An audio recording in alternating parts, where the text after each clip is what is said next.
오늘도 이 주일에 배우신 모든 성도님들을 주님의 이름으로 환영하고 축복합니다. 오늘도 우리가 주님께서 주시는 귀한 말씀의 은혜를, 말씀을 듣고 귀한 말씀의 은혜를 누리는 저 여러분 되기를 간절히 소망합니다. 우리가 계속해서 이 빌립보서의 말씀을 보고 있는데요. 오늘 우리가 이 본문의 말씀 다들 잘 아시는 말씀일 것이라 생각이 듭니다. 제가 이 본문을 가지고 설교를 준비하면서 이런 생각이 좀 들었습니다. 어떤 생각이냐면 바울이 빌립보교의 성도들 향해서 왜 이런 이야기를 할까 하는 것입니다. 왜 이 이야기를 하지? 라는 그런 생각이 들었습니다.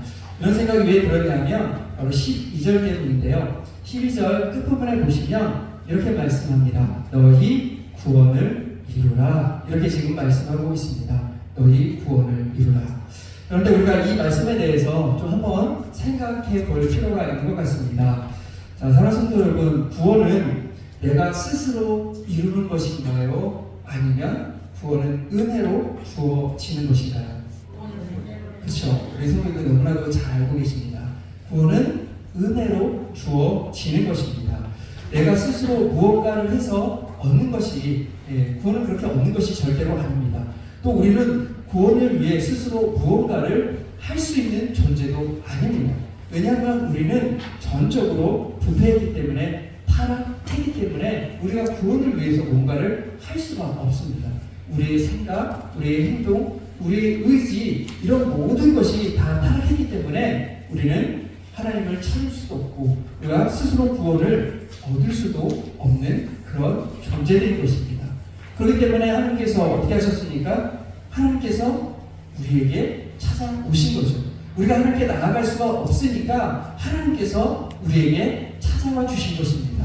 바로 하나님이신 예수님께서 이 낮고 낮은 땅에 우리를 위해서 이 땅에 오셨고, 우리를 위해서 십자가에 못 박혀 죽으셨고, 그 십자가에서 죽으심으로 우리의 죄를 용서해 주시고 우리를 구원해 주셨습니다. 그래서 그 구원은 우리가 한 것이 아무것도 없습니다.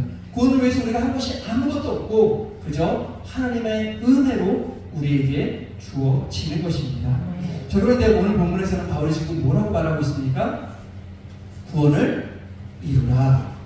구원을 이루라라고 말하면서 마치 내가 구원을 이룰 수 있는 것처럼 그렇게 지금 이야기하고 있다는 것입니다. 자, 또 하나 우리가 생각해 볼 것이, 지금 이 편지를, 빌립보서를 읽는 사람들은 어떤 사람들일까요? 누구인가요?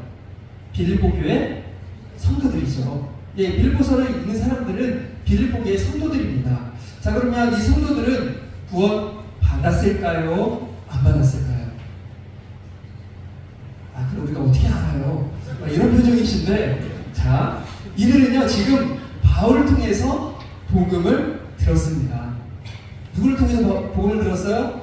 바울을 통해서 복음을 들었습니다. 바울을 통해서 복음을 듣고 그 복음이신 예수님을 알고 믿고 그들은 구원을 받은 백성들입니다. 자, 그런데 바울은 그런 빌립보교의 성도를 향해서 또 뭐라고 이야기하고 있습니까? 구원을 이루라고 이야기하고 있다는 것입니다. 아니, 구원 받았는데 구원을 이루라고 이야기하는 게 이상하게 느껴진다는 거죠. 자, 그러면 왜 바울은 빌립보교의 성도들 향해서 신학적으로 맞지 않는 것 같은 구원을 이루라는 이야기를 하고, 또 이미 구원을 받은 이 성도들 향해서 구원을 이루라고 이야기를 하고 있는 것일까요? 그 이유가 무엇일까요? 우리가 이 본문을 잘 이해하기 위해서는요, 여기서 말씀하시는 구원이 무엇인지를 우리가 잘 알 필요가 있습니다. 여기서 말씀하시는 이 구원은요, 예수님을 믿고 구원받는 그 구원을 의미하는 말씀이 아닙니다. 이 구원을 이루라는 말씀은 너희들이 예수님을 믿고 구원을 받아야 된다, 이렇게 말씀하시는 내용이 아닙니다. 자, 그러면 바울이 지금 말하는 구원은 어떤 구원일까요? 이 구원에 대해서 이 학자들이 크게 두 가지를 이야기를 하고 있습니다. 첫째는요, 구원받은 성도들의 성화입니다. 성화. 그리고 두 번째는 공동체의 성수입니다. 자, 구원받은 성도들의 성화, 공동체의 성수. 사실 이것이 좀 비슷한 이야기인가요? 아니면 전혀 다른 이야기인가요? 사실 어떻게 보면 전혀 다른 이야기인 것 같습니다. 정말 어떻게 보면 어떻게 개인과 공동체에 대한 이야기로 어떻게 이 한 문장을, 이 한 단어를 그렇게 볼 수 있을까라는 생각이 드는 거죠. 어떻게 이런 다른 시각이 존재할 수 있을까라는 생각이 든다는 것입니다. 자, 근데 학자들이 이 구원을 이루라는 말씀을 이렇게 전혀 다른 시각으로 보는 이유가 오늘 본문에 보면 있습니다. 그것이 뭐냐면 이 12절 처음에 나오는 그러므로라는 단어 때문입니다. 그러므로. 오늘 본문은 그러므로 나의 사랑하는 자들아 이렇게 말하면서 너희 구원을 이루라 이렇게 지금 말씀하고 있다는 거죠. 제가 이 그러므로라는 단어에 대해서 몇 번 말씀드린 적이 있는 것 같은데요. 이 그러므로라는 단어는 나오면 한 번쯤 유심히 살펴볼 필요가 있습니다. 이 그러므로라는 단어는요, 앞의 내용을 받는 거예요. 앞의 내용과 이어지는 내용이다라는 걸 말하는 게 그러므로라는 단어입니다. 그래서 이 그러므로를 가지고 성도들의 성화를 보는 입장은 이 그러므로를 앞에 바울이 했던 이야기, 그 이야기를 가져오는 것입니다. 자, 그러면 앞에 바울이 했던 이야기가 뭘까요? 앞에서 바울이 이야기했던 내용이 뭐냐면 그리스도의 낮아지심, 그리스도의 성육신과 십자가의 죽으심까지 복종하신 것, 그것을 이야기했는데 그것을 가지고 오는 거예요. 그래서 그 주님의 낮아지심, 주님까지 순종하신 그 순종을 너희들이 닮아야 한다 라고 이야기하는 거죠. 그 주님을 닮은 자들이 되어야 된다라고 보는 것입니다. 이 구원을 이루라는 것이 바로 주님을 닮아가야 하는 것이다 라고 이야기하는 것입니다. 사랑하는 성도 여러분, 우리가 구원받았으니까 나는 구원받았으니까 그거면 됐지 이것이 아니라 우리가 더 주님을 알고 더 주님을 닮고 그 주님을 닮아가는 성화의 과정으로 우리가 나아가야 된다. 이 구원을 이루라는 말씀이 바로 그런 의미다라고 이야기하는 학자들이 한 부류가 있습니다. 반면에 이 구원을요, 공동체의 성숙으로 이해하는 학자들은 학자들의 주장 역시 이 그러므로라는 단어 때문에 그렇게 해석을 합니다. 자, 그러므로라는 단어, 이 단어를 가지고요, 앞에서 바울이 이야기했던 내용 그 전체를 가지고 오는 거예요. 우리가 앞에서 계속 봐왔던 바울이 이야기했던 내용이 뭔지 여러분 기억나십니까? 바울이 앞에서 계속 했던 이야기가 뭡니까? 바로 교회의 하나됨이죠. 교회가 하나 되기 위해서 힘써야 된다라는 것, 그것을 이야기했습니다. 자, 왜 그 이야기를 했냐면 지난주에 말씀드렸던 것처럼 빌보 교회가 참 좋은 교회고 사랑이 많은 교회였지만 한 가지 문제가 있었습니다. 그 문제가 무엇입니까? 바로 교회의 두 지도자, 여성 지도자 유오디아와 순두개가 서로 다투고 있었던 거죠. 유오디아 권사님하고 순두개 권사님이 서로 다투고 있었던 거예요. 그런데 이 다툼은 교회의 분열로 이어질 수 있었기 때문에 바울이 계속해서 앞에서 이야기했던 게 교회의 하나됨이었습니다. 그렇기 때문에 여기서 그러므로도 그 하나됨을 가지고 오는 거예요. 그 공동체 하나됨에 초점을 맞춰서 그 하나됨을 계속해서 지켜나가는 성숙한 공동체로 나아가야 된다. 그것을 이뤄가는 공동체가 되어야 된다라고 그렇게 보는 것입니다. 이처럼 구원을 이루라는 말씀 속에는 이렇게 전혀 다른 두 개의 관점이 존재하는 것입니다. 그런데요, 이렇게 제가 말씀을 드리면 어쩌면 이런 생각이 드실 수도 있을 것 같아요. 왜냐하면 목사님 그게 뭐 이렇게 중요해요? 라는 생각이 드실 수도 있을 것 같아요. 별로 그렇게 중요하지도 않은데 뭐 이렇게 심하게 말씀하세요? 이런 생각을 하실 수도 있을 것 같아요. 그런데요, 정말 중요한 부분이라서 이렇게 말씀드립니다. 왜냐하면 여러분, 우리가 성경을 바르게 알아야 되잖아요. 그렇죠? 성경을 바르게 알아야 돼요. 이 구원을 이루라는 게 도대체 어떤 의미인지 우리가 바르게 알아야 돼요. 그리고 구원을 이루라는 말씀이 어떤 의미로 어떤 의미로 우리가 보느냐에 따라서 우리가 뒤에 볼 그 말씀의 구체적인 삶의 적용이 여러분 달라지게 되어 있습니다. 우리가 뒤에 이제 볼 텐데요.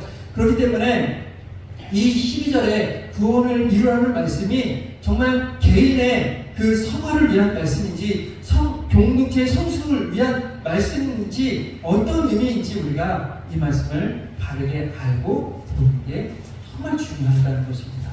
자, 그러면 여러분 이 12절에 구원을 이루라는 말씀이 성도의 그 성화를 의미하는 말씀인지 공동체의 성수를 의미하는 말씀인지, 자, 이 둘 중에 어떤 것으로 보는 게 더 맞을 것 같으신가요? 여러분 보기에는 어떤 것으로 보는 게 더 맞는 것 같습니까? 자, 이렇게 질문 드리면 왠지 둘 중에 하나만 택해야 될 것 같으시죠? 네, 둘 중에 하나만 택하셔야 될 것 같은데, 여러분 저는 이 두 가지가 다 가능하다고 봅니다. 이 두 가지가 다 우리에게 주시는 말씀이라고 저는 그렇게 받아들여집니다. 왜냐하면 우리는 구원받은 백성으로요, 그냥 구원받고 끝이 아니라 우리는 성화의 길을 가야 되는 존재들이기도 합니다. 아멘이십니까?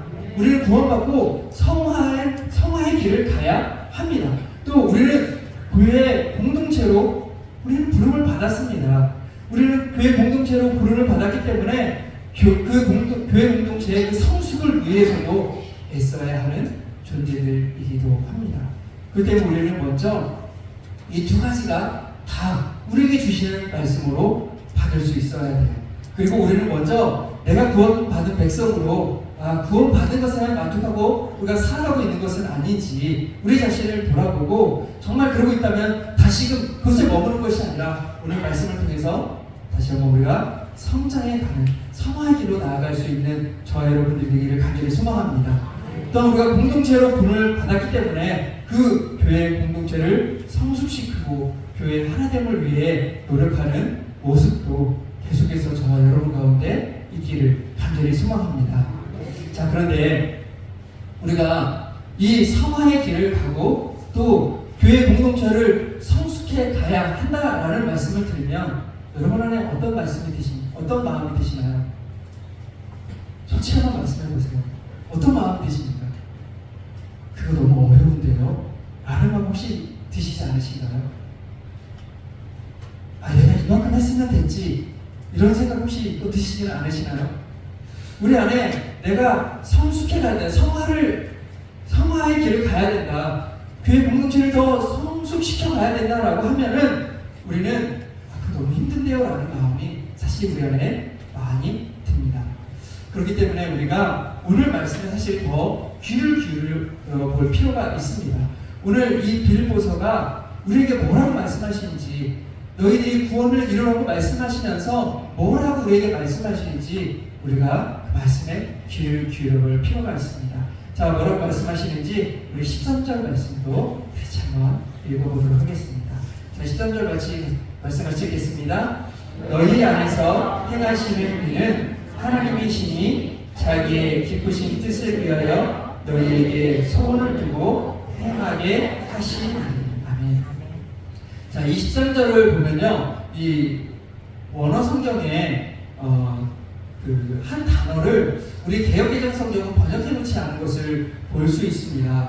이 원어 성경 보면 13절 맨 앞부분에 왜냐하면이라는 단어가 있어요. 근데 우리 개역개정 성경은 그것을 번역해 놓지는 않았습니다. 그리고 12절과 13절이요, 이게 하나의 문장으로 되어 있습니다. 그러니까 정리하면 바울은 성도들을 향해서 너희들이 지금 성화의 길을 가야 돼, 너희들이 교회 공동체를 성숙시켜 나가야 돼 라고 하는데, 그냥 너희들이 할 수 있어, 그럼 무조건 해, 그게 지금 말하는 게 아니라는 거예요. 오늘 바울은 빌보교회 성도들을 향해서 지금 이렇게 말씀하고 있는 것입니다. 한번 잘 들어보셨으면 좋겠습니다. 제가 조금 쉽게 이 본문을 좀 바꿔봤어요. 이렇게 말하고 있는 것입니다.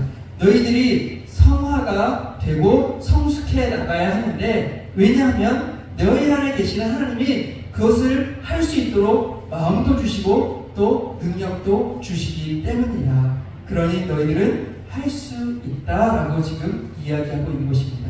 한 번 더 말씀드릴게요. 너희들이 성화가 되고 성숙해 나가야 하는데, 왜냐하면 너희 안에 계시는 하나님이 그것을 할 수 있도록 마음도 주시고 또 능력도 주시기 때문이다. 그러니 너희들은 할 수 있다. 아멘. 자, 성도 여러분, 저는 이게 오늘 우리에게 너무나도 큰 위로의 말씀이라고 저는 생각이 됩니다. 왜냐하면 성화의 길, 교회를 교회 공동체를 성숙시키는 일, 그것이 쉽지 않기 때문이죠. 그것이 정말 어렵습니다. 어려우니까 그걸 어떻게 해요? 라는 마음이 우리 가운데 많이 들지요. 그리고 우리가 늘 삶 속에서 경험하는 것이 무엇입니까? 우리가 남편에게, 아내에게, 자녀에게 그 주님 닮은 모습을 조금 보여주려고 했지만 조금 지나서 우리 모습이 어떤 모습입니까? 조금 지나면 불같이 화를 내고 짜증내고 있는 우리의 모습을 여러분 발견하지 않으시나요? 내가 주님 닮으려고 정말 주님을 드러내려고 노력했지만 조금 지나서는 예전의 나의 모습들, 그런 부족한 모습들만 드러내고 있는 우리를 너무 쉽게 발견하게 된다는 것입니다. 말씀대로 살려고 했지만 주님 닮은 모습이 있기를 원했지만 그렇지 못한 나의 모습을 보면서 우리는 낙심할 때도 참 많이 있는 것이 솔직한 우리의 모습이기도 합니다. 그렇기 때문에 이것을 내 힘으로 하려고 하면 어떻게 해요? 우리는 금방 우리는 할 수 없어. 난 안 되는구나. 우리는 이렇게 생각하며 포기해 버린다는 것입니다. 그런데 오늘 보면 우리에게 뭐라고 말씀하십니까? 하나님께서 이끌어 가시기 때문에, 하나님께서 우리를 도와주시기 때문에, 하나님께서 우리에게 힘을 주시기 때문에 우리가 할 수 있다고 말씀하고 계신다는 것입니다. 여러분, 이 성화의 길을 가는 것, 교회 공동체를 성숙시켜 나가는 것, 그것은 내 능력으로 하는 것이 아니라 하나님의 힘과 능력으로 하는 것이라고 말씀해주고 있습니다. 하나님께서 도와주셔야만, 하나님께서 능력 주셔야만 가능한 것인 줄 믿습니다. 그렇기 때문에 우리에게 필요한 것이 무엇입니까? 바로 다시 한번 기도의 자리로 나아가는 것입니다. 바로 기도입니다. 우리는 기도해야 하는 것입니다. 기도하며 우리가 하나님의 도우심을 구해야 하는 것입니다. 하나님, 나는 부족합니다. 나는 연약합니다. 하나님, 내가 정말 주님 닮은 자로 서기를 원하지만 나는 자꾸 또 실패하고 넘어지고 부족한 내 모습밖에 주님께 드릴 게 없습니다. 하지만 하나님께 한 번 더 나아갑니다. 하나님, 나를 도와주시고 힘주시고 주님 닮을 수 있도록 하나님 인도하여 주시옵소서. 여러분, 이렇게 기도하며 하나님의 도우심을 구해야 하는 것입니다. 사랑하는 성도 여러분, 기도 없이는 우리는 주님 닮아갈 수 없습니다. 기도 없이 주님의 몸된 교회를 섬기면 여러분 결국 상처만 남게 되는 것입니다. 사랑하는 성도 여러분, 무엇보다도 주님께 기도로 나아가서 나의 연약함을 아뢰시고 또 주님의 도우심을 구하며 나아가시기를 간절히 소망합니다. 그래서 주님의 도우심 속에 그 주님을 닮아가고 또 주님의 도우심 속에서 몸된 교회를 섬겨 나아가는 저와 여러분들이 되기를 주님의 이름으로 축원드립니다. 다음으로 우리가 볼 것은요, 성화와 이 교회 공동체의 성숙을 위해서 하나님께서 우리를 그렇게 도와주시기도 하지만 또 우리가 해야 할 것도 있음을 오늘 본문에게 말씀해 주고 있어요. 자, 우리 14절 말씀입니다. 14절 말씀 우리 같이 큰 목소리로 한번 같이 읽겠습니다. 14절 할 수 있습니다. 모든 일에 원망과 시비가 없이 하라. 아멘. 자, 14절 보시면 원망과 시비 없이 하라 이렇게 말씀합니다. 이 원망이라는 단어는요, 불평을 품고 수군거리다 라는 그런 뜻이 있고요, 시비라는 것은 논쟁, 이런 의미가 있는 단어입니다. 자, 그런데 이 말씀은 앞에서 봤던 성도의 성화로 보느냐, 공동체의 성숙으로 보느냐에 따라서 사실 전혀 다르게 적용이 될 수 있습니다. 먼저 성도의 성화로 본다면 이 원망과 시비는 누가 대상이 될까요? 성도의 성화, 개인의 성화로 본다면 이 원망과 시비의 대상이 여러분 과연 누구일까요? 바로 하나님이십니다. 바로 하나님이세요. 이 원망과 시비는요, 이스라엘 백성들이 출애굽과 그 광야 생활을 하는 동안 하나님께 불순종했던 모습들, 그때를 나타낼 때 사용된 단어예요. 이스라엘 백성들이 출애굽할 때 이렇게 얘기했죠. 애굽에 매장지가 없어 우리를 이 광야에서 죽게 하느냐라고 그렇게 원망했습니다. 그때 이 원망이 단어가 오늘 본문의 그 원망과 같은 단어입니다. 광야 40년을 지내는 동안 그들이 한 것이 무엇입니까? 먹을 것이 없어 원망했고 물이 없어 원망했습니다. 본문의 말씀은 그런 원망, 그런 것을 하지 말라고 말하는 거죠. 누구에게요? 하나님께 하지 말라, 그런 말씀이에요. 왜냐하면 하나님께서 우리의 삶을 붙들고 계시는데, 하나님께서 우리를 인도해 가시는데 그 하나님께 원망하고 시비하고 하면 안 된다는 말씀이요. 사랑하는 성도 여러분, 우리가 이 땅을 살아가는 동안 하나님께서 우리를 이끌어 가시는 줄 믿습니다. 아멘. 자, 그런데 하나님께서 우리를 어떻게 이끌어 가실까요? 하나님께서 우리의 손을 붙잡고 가시는 것일까요? 아니요. 이 하나님께서 우리를 이끌어 가심에 대해서 어떤 신학자가 이렇게 표현했습니다.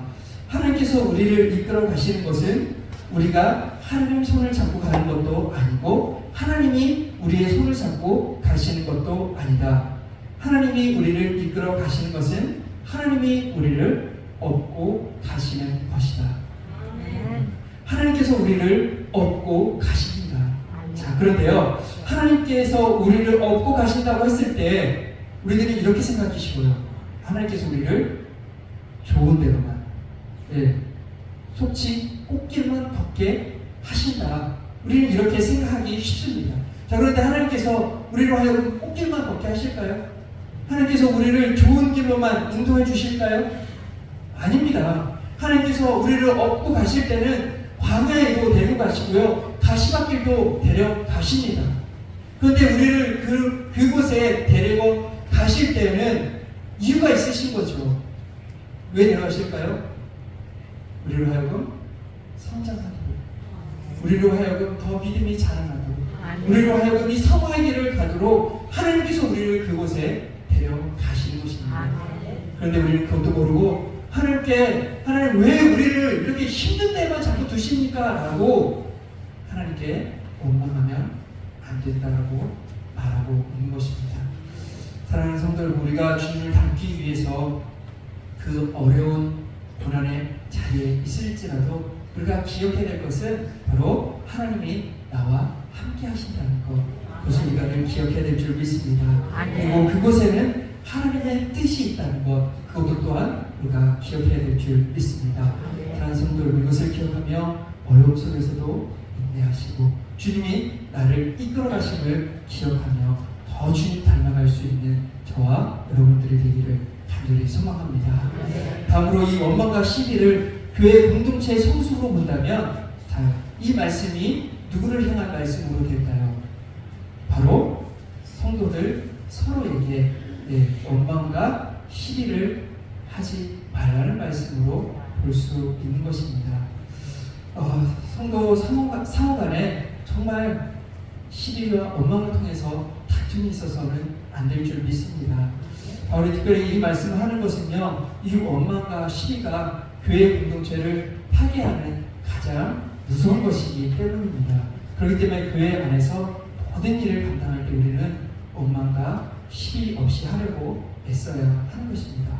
물론 원망과 시비가 없이 한다고 해서 뭐든지 아예 그냥 좋은 게 좋은 거지, 아예 그런 거 그냥 넘어가, 그냥 덮고 넘어가, 사실 다 이러면 안 되는 거죠. 우리가 바르게 하려고 노력은 해야 합니다. 특별히 진리의 문제에 있어서만큼은 우리가 정말 바르게 하려고 노력해야 합니다. 그러나 그 진리가 아닌 일에 있어서는 우리가 나 자신을 낮추는 모습, 그리고 배려하고 이해하는 모습, 그 모습을 가지고 우리가 교회를, 또 다른 성도들을 섬겨나가는 모습이 있어야 할 줄 믿습니다. 여러분, 그것이 있어야 교회가 은혜 가운데, 평화 가운데 든든히 서 갈 수 있는 것입니다. 사랑하는 성도 여러분, 근데 이게 쉽지 않습니다. 사실 쉽지 않아요. 그렇기 때문에 많은 교회들이 이것 때문에 넘어지고 있는 것입니다. 여러분, 그럼에도 불구하고 오늘 다시 한번 이 말씀을 기억했으면 좋겠습니다. 이것이 내 힘으로 하는 것이 아니라 누가 도와주신다고요? 하나님이 도와주시고 힘주신다고 분명히 말씀하고 계십니다.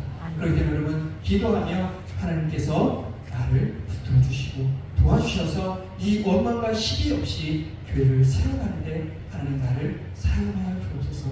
이렇게 기도하며 또 하나님께 쓰임받는 저와 여러분들이 되기를 간절히 소망합니다. 마지막으로 오늘 본문은요, 우리가 왜 원망과 시비 없는 모습을 가져야 하는지도 마지막으로 말씀해주고 있습니다. 자, 우리 15절 말씀입니다. 우리 15절 말씀 다시 한번 읽어보도록 하겠습니다. 자, 15절 같이 읽겠습니다. 이는 너희가 흠이 없고 순전하여 어그러지고 거스르는 세대 가운데서 하나님의 흠없는 자녀로 세상에서 그들 가운데 빛들로 나타내며. 아멘. 자, 15절 말씀은 우리에게 이렇게 말씀합니다. 세상은 어그러졌다고 말씀합니다. 세상은 하나님을 거스르고 있다. 그렇게 지금 말씀하고 있습니다. 세상은 잘 돌아가는 것 같죠. 세상은 점점 발달하고 더 풍요로워지는 것 같지만 성경적으로 보면 세상은 그렇지가 않다고 지금 말씀하고 있는 것입니다. 세상은 하나님이 창조하신 그 모습 그대로가 아니라 세상은 점점 하나님과 멀어져 가고 있고 악에 빠져가고 있다고 지금 말씀하고 있는 것입니다. 자, 그런 세상 가운데 하나님은 우리를 하나님의 자녀로 부르셨습니다. 우리를 부르셔서 주님 닮은 자로 서기를 원하시고 또 교회 공동체는 교회 공동체다운 모습으로 세워지길 원하신다는 것입니다. 아멘이십니까? 아멘. 여러분, 왜 우리가 주님 닮은 그 성화의 길을 가야 되고 왜 교회 공동체가 그 교회 공동체다운 그 교회다운 모습으로 세워져야 할까요? 그것은 악한 세상 가운데 그 빛의 역할을 감당하도록 그렇게 우리가 세워져 가야 한다고 말씀하시는 것입니다. 여러분, 이것은 성도와 교회의 선교적 사명을 지금 말씀해 주고 계신 것입니다. 예수님께서는 저와 여러분을 세상의 빛이라고 분명히 말씀해 주셨습니다. 아멘이십니까? 네. 저와 여러분은 세상의 빛된 자들입니다. 그 빛된 모습으로 우리가 서기 위해서 원망과 시비가 우리 가운데 있어서는 안 된다는 것입니다. 우리가 그런 모습을 갖지, 그런 모습을 가지면 그 세상의 빛된 모습을 드러낼 수 없고 또 세상 사람들이 주님께 나올 수 없다고 말씀하고 계신 것입니다. 사랑하는 성도 여러분, 이것을 기억하며 무엇보다도 저와 여러분이 빛이라는 사실을 기억하며 오늘 저와 여러분이 빛으로 서기 위해서 여러분 기도했으면 좋겠습니다. 그리고 이제 우리가 예배를 마치고 이제 세상에 나아가서 이 한 주간 살아갈 텐데 그 한 주간 살아갈 때 우리가 빛된 삶을 살아낼 수 있도록 여러분 기도하시고 그래서 빛된 삶을 이 한 주간도 살아갈 수 있는 저와 여러분들이 되기를 주님의 이름으로 축원드립니다.